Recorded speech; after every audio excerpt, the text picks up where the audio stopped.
Hello everyone, I am Alpana. Welcome to Tally Expert Academy. आज का हमारा टॉपिक है modern golden rules. Last class में हमने डिस्कस किया था identify accounts from the transaction. हर ट्रांजैक्शन में से हमने दो अकाउंट को आइडेंटिफाई किया था और उसके बाद हमने उसको डिफाइन किया था टाइप ऑफ ग्रुप्स के अकॉर्डिंग, जो कि हमने उससे रिलेटेड हमने एक एक्टिविटी भी करी थी। इस तरीके की एक्टिविटी करी थी। हर ट्रांजैक्शन में दो अकाउंट को आइडेंटिफाई करने के बाद इस तरीके से हमने ये डिफाइन किया था कि कौन सा असेट्स है, कौन सा लाइबिलिटी है।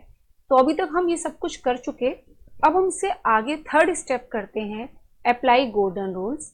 पर अगर आपने मेरी पुरानी वीडियोस नहीं देखी हैं तो मैंने डिस्क्रिप्शन बॉक्स में उसके लिंक दिए हैं, प्लीज़ पहले आप उनको देखिए, फिर आपको ये थर्ड गोल्डन रूल वाला जो वीडियो है ये आपको समझ में आएगा। चलिए, तो अब हम शुरू करते हैं गोल्डन रूल। ये है हमारे पास modern golden rules. Modern golden rules को हमारे टाइप्स ऑफ ग्रुप के अकॉर्डिंग डिफाइन किया गया है। पहले हमारे पास आता है असेट्स। इसमें आपको आगे दो कॉलम नजर आ रहे हैं, एक है इंक्रीज, एक है डिक्रीज। इसका मतलब हमको जब भी हम रूल को अप्लाई करेंगे तो हमको ये चेक करना है कि हमारे बिजनेस के अंदर अगर असेट्स बढ़ रहे हैं तो हम उसको हमेशा करेंगे डेबिट, और अगर कम हो रहे हैं तो हम उसे करेंगे क्रेडिट। सेम खर्चे बिजनेस के अंदर अगर बढ़ रहे हैं तो हम करेंगे उसे डेबिट, और खर्चे अगर कम हो रहे हैं तो हम उसे करेंगे क्रेडिट। आगे चलते हैं लाइबिलिटीज। लाइबिलिटीज में हमारा उसका अपोजिट रूल अप्लाई होता है। लाइबिलिटीज अगर बिजनेस के अंदर इंक्रीज होती हैं, liabilities means capital, short term loan, sundry creditors, bank overdraft, अगर बिजनेस के अंदर इंक्रीज होती हैं तो वो हम करते हैं क्रेडिट। और अगर डिक्रीज होती है मीन्स आपने पेमेंट कर दी है, वो कम हो रहे हैं तो उसको हम करते हैं डेबिट। सेम हमारे पास रूल आता है इनकम का। इनकम भी बिजनेस के अंदर अगर इंक्रीज हो रही है मीन्स आप सेल बार बार करते जा रहे हैं, इनकम बढ़ रही है, आपके पास पैसा आता जा रहा है, तो वो हम करते हैं क्रेडिट। और इनकम अगर आपकी कम हो रही है तो वो हम करते हैं डेबिट।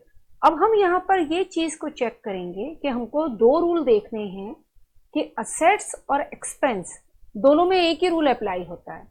बिजनेस के अंदर हमारे असेट्स करंट असेट्स या फिक्स असेट्स, खर्चे किसी भी तरीके के खर्चे, डायरेक्ट एक्सपेंस या इनडायरेक्ट एक्सपेंस, जब भी हमारे बिजनेस के अंदर बढ़ेंगे हम उसको करेंगे डेबिट, और जब भी कम होंगे हम उसको करेंगे क्रेडिट। सेम हमारे पास आया लाइबिलिटी और इनकम। उसमें भी एक ही रूल अप्लाई होगा। लाइबिलिटी और इनकम अगर आपकी बढ़ती है तो आप करेंगे क्रेडिट, और लाइबिलिटी इनकम अगर आपकी कम होती है तो आप करेंगे डेबिट। तो हमको बस सिंपल से इस रूल को याद करना है। चलिए अब उससे रिलेटेड एक एक्टिविटी करते हैं। अब हम इसको, क्योंकि मेन काम हमें ये पता है अकाउंटिंग के अंदर किसी भी ट्रांजैक्शन को, जैसे कि आपको ये क्वेश्चन नजर आ रहा है, Ramesh started a business with capital ₹1 lakh in cash. अब आप जब ट्रांजैक्शन को करेंगे अकाउंटिंग में तो इस इक्वेशन को आप ऐसे ही नहीं लिख सकते, इसको आपको डिफाइन करना है। किस में? डेबिट और क्रेडिट में। तो डेबिट और क्रेडिट में डिफाइन करने के लिए पहला स्टेप क्या करना है, हमें दो अकाउंट को आइडेंटिफाई करना है। आइडेंटिफाई किया हमने, एक क्या है कैपिटल, दूसरा है कैश। आइडेंटिफाई करने के बाद डिफाइन करेंगे क्या, टाइप ऑफ ग्रुप। हमें पता है लाइबिलिटी किसके, कैपिटल किसके अंडर आती है, अंडर लाइबिलिटी, तो हमने एल लगा दिया फॉर लाइबिलिटी। कैश आता है अंडर असेट्स, तो ए फॉर असेट्स। अब हम थर्ड स्टेप करते हैं। थर्ड स्टेप में हमने देखा बिजनेस के अंदर मेरी लाइबिलिटी बढ़ रही है, कैसे पता करेगा, इसके लिए हमने चेक करना है। रमेश इज अ ओनर, उसने बिजनेस शुरू करा और बिजनेस के अंदर 1 लाख रुपया लगाया। जैसे कि हमने पहले ही रूल के अंदर पढ़ा था एंटिटी कॉन्सेप्ट, जिसमें हमने कहा था ओनर और कंपनी दोनों के दोनों अलग हैं। इसका मतलब इस क्वेश्चन के अंदर रमेश और रमेश की कंपनी दोनों अलग हैं। रमेश ने 1 लाख रुपए अपनी कंपनी को दिए हैं, तो कंपनी ने वो 1 लाख रुपए रमेश को वापस करने हैं। इसलिए कैपिटल क्या होती है, कैपिटल हमेशा आपकी लाइबिलिटी का पार्ट है। लाइबिलिटी का रूल अभी हमने पढ़ा था। क्या रूल पढ़ा था लाइबिलिटी का हमने, कि लाइबिलिटी बिजनेस के अंदर जब भी इंक्रीज होगी तो क्या होगी, क्रेडिट। चलिए चेक करते हैं क्या हो रही है। देखिए कैपिटल बिजनेस के अंदर इंक्रीज हो रही है, इंक्रीज हो रही है तो हमने उसको क्रेडिट कर दिया। यहाँ पर आपको मैंने स्पेसिफाई भी करा है कि ये इंक्रीज हो रही है। असेट्स, बिजनेस के अंदर पैसा आया भी तो है, कैश आ गया है मेरे बिजनेस के अंदर। कैश किसका पार्ट है, असेट्स का। असेट्स क्या होगा, असेट्स भी इंक्रीज हो रहा है। चलिए असेट्स का रूल अप्लाई चेक कर लेते हैं। असेट्स का रूल क्या है, असेट्स जब भी इंक्रीज होता है तो डेबिट होता है। तो इसका मतलब इस क्वेश्चन के अंदर, मेरे बिजनेस के अंदर असेट्स और लाइबिलिटी दोनों ही इंक्रीज हो रहे हैं। असेट्स डेबिट होगा, लाइबिलिटी क्रेडिट होगा। देखिए असेट्स डेबिट है, लाइबिलिटी क्रेडिट है, पर दोनों के फॉर्म में हमारा इंक्रीज हो रहा है, राइट। चलिए अब अगले क्वेश्चन पे आते हैं। Ramesh bought furniture for his business by paying 60,000। इस क्वेश्चन में रमेश ने एक फर्नीचर खरीदा बिजनेस के यूज के लिए 60,000 में। उसने मेंशन नहीं करा कि थ्रू चेक है या कैश है। ऐसी सिचुएशन में हम एज्यूम करते हैं कि हमने कैश के थ्रू परचेज किया है। तो पहला रूल, हमने फर्नीचर, एक अकाउंट कौन सा है, फर्नीचर, दूसरा अकाउंट है कैश, तो हमने आइडेंटिफाई कर लिए दो अकाउंट।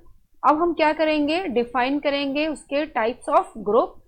फर्नीचर आता है हमारा असेट्स के अंदर, कैश भी आता है असेट्स के अंदर। इसका मतलब टाइप ऑफ ग्रुप दोनों अकाउंट का सेम है। अब हमको चेक करना है इंक्रीज और डिक्रीज, कौन सा बढ़ रहा है, कौन सा कम हो रहा है। असेट्स का रूल क्या होता है, चलिए असेट्स का रूल एक बार देख लेते हैं। असेट्स का रूल है, अगर इंक्रीज होगा तो डेबिट, डिक्रीज होगा तो क्रेडिट। चलिए यहां पर हमारे पास फर्नीचर इंक्रीज हो रहा है, बिजनेस के अंदर फर्नीचर आया है, बिजनेस के अंदर फर्नीचर आया है, पर कंपनी से पैसा चला गया है। तो क्या चीज इंक्रीज हो रही है, फर्नीचर इंक्रीज हो रहा है, और कैश, सॉरी ये इंक्रीज नहीं है, कैश आपका डिक्रीज हो रहा है। इसको हम यहां पर चेंज कर देते हैं, कैश हमारा इंक्रीज नहीं है, कैश हमारा डिक्रीज हो रहा है।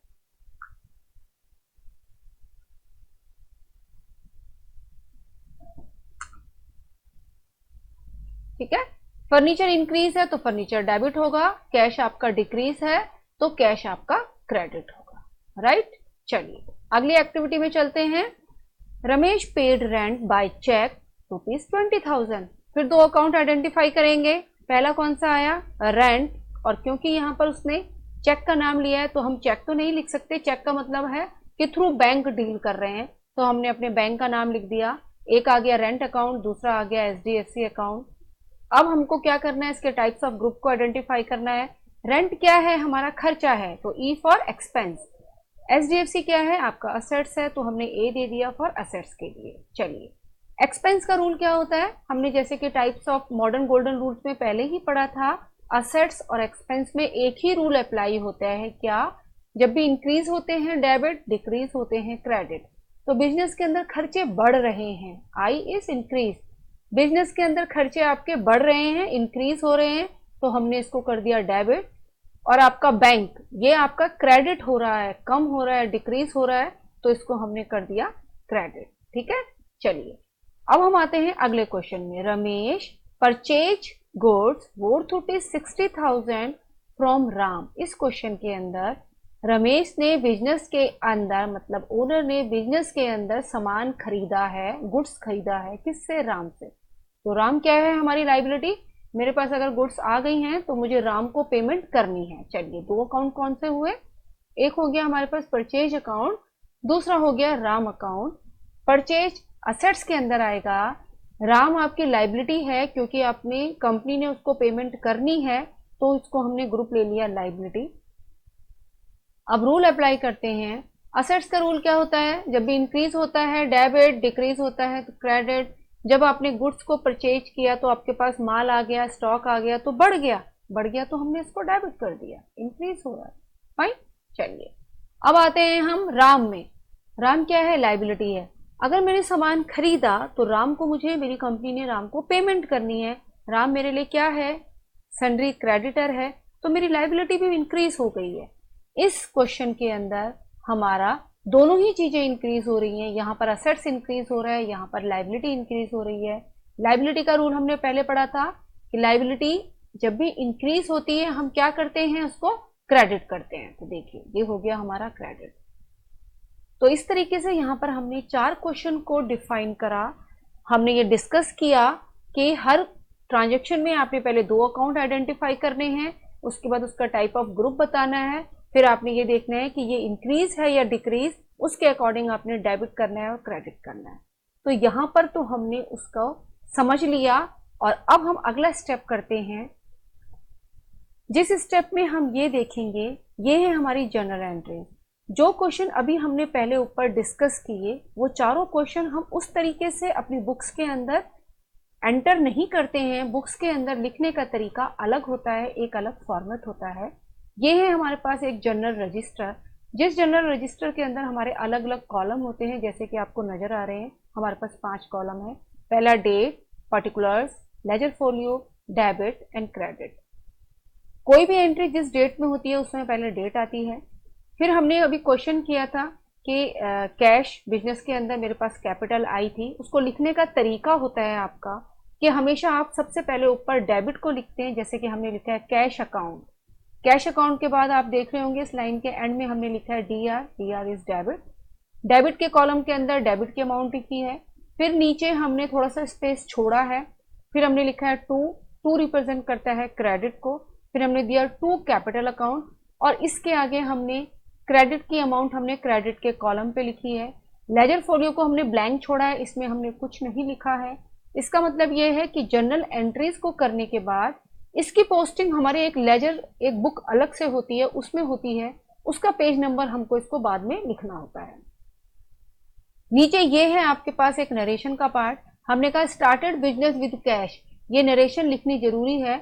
ऐसे लोग जो आपका जर्नल रजिस्टर ओपन कर रहे हैं और जिनको अकाउंटिंग की नॉलेज नहीं है, एटलीस्ट वो आपकी नरेशन को पढ़ के ये समझ सकते हैं कि इस ट्रांजेक्शन में आपने क्या किया है। तो इससे समझ में आ रहा है कि हमने बिजनेस शुरू किया है कैश से, और हमने अकाउंटिंग के हिसाब से यहाँ पर कर लिया cash account debit to capital. तो ध्यान में रखेंगे, हमने इससे पहले जो भी ये डिस्कस किया था, इसको डिस्कस करते हुए देखिए हमने ऐसे ही ट्रांजेक्शन लिखी थी।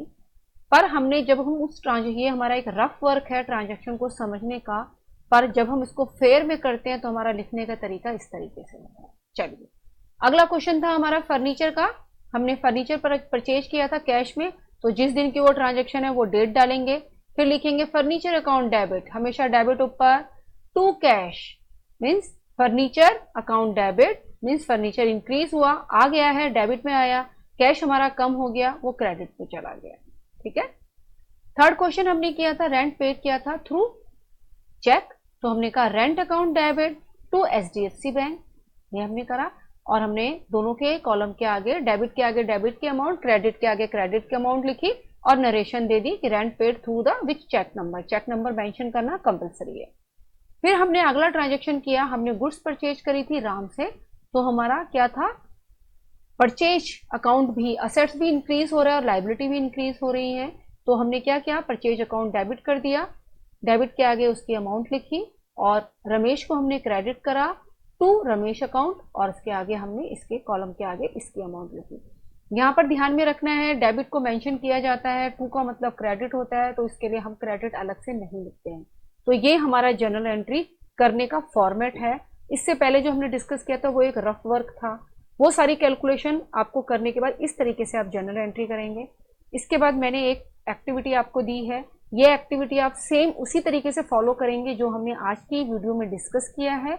और इस क्वेश्चन की जर्नल एंट्री करने के बाद आप मुझे मेरी मेल में इसको भेजेंगे, सो दैट मैं चेक करके आपको ये बताऊंगी कि आपने क्या क्या मिस्टेक करी है या सब कुछ सही है। गाइस, आज हमारा बेसिक अकाउंटिंग मैनुअल कंप्लीट हो गया।